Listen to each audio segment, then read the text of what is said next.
Hey guys, got another Conduit Locknut tool today.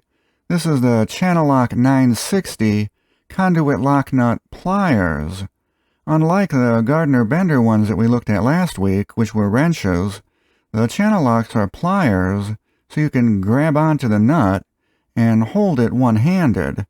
You can also use the same tool on both half-inch and 3/4 inch conduit. This thing will work on anything up to 1.5 inches. And it will even work on those plastic PVC fittings. Unfortunately, though, these are discontinued, and you can't get them anymore. They were invented by Bruce Crawford back in 2004. With the pliers design, you get the benefit of being able to squeeze onto the nut to reduce slippage, and there's some extra leverage there because of the longer handles. I normally just use these for loosening stubborn lock nuts, but they work fine for tightening too.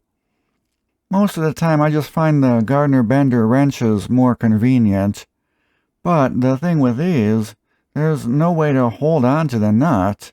So if you're in a situation where you can't fit your fingers into the box to spin the nut on, you can hold the nut in place with the pliers and spin the fitting on from the other side.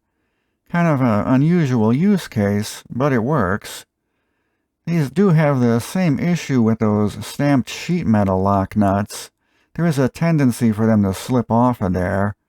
I still recommend just getting the thicker cast lock nuts and just using those for everything.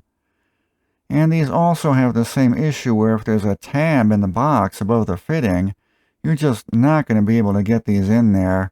You're going to have to resort to the old-fashioned method of just beating on a screwdriver with a hammer to tighten them.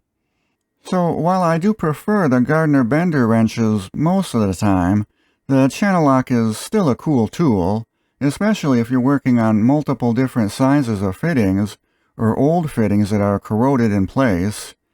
And it sucks that they discontinued it. If you want one, I did see one guy selling them on eBay for under $20. I've never bought from that seller before, so I can't vouch for him, though. Let me know if there's any other Locknut tools I should look into. A bunch of you turned me on to the Klein wrenches in the comments of the last video, so thanks for that. I'll be checking those out soon. I'd love to find a vice grip style of these pliers, though, for really stubborn fittings. Anyway, thanks everyone for watching. Be sure to check out my other videos for more unusual tools. See you later. Bye.